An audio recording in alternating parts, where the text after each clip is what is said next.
I am the Tofu Golem. Please enjoy the video. You begin by confirming prerequisites: CCW installed, proper device cables, and matching firmware. Plug the controller into your PC.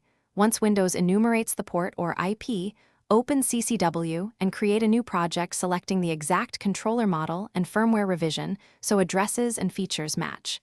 Immediately set project properties like scan rate and memory limits. Doing this now avoids mismatched tags later. Make sure your user account has admin rights so uploads and downloads proceed without permission errors. Once the hardware tree is correct, add I/O modules to the rack and map slot addresses. This ensures your program references the right inputs and outputs. Then create tags with explicit data types, using structured tags for complex data and arrays for scalable I/O. Next, build tasks and programs, placing time-critical code in high-priority tasks and using timers and counters judiciously.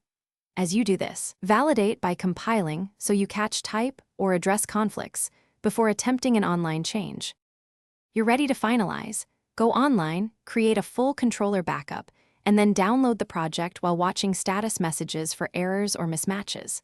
Once downloaded, use Data Monitor and watch Windows to observe real-time tag values.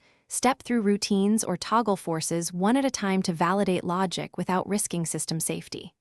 After a clean test, save and export the project backup. If something goes wrong, first verify firmware and module catalog numbers.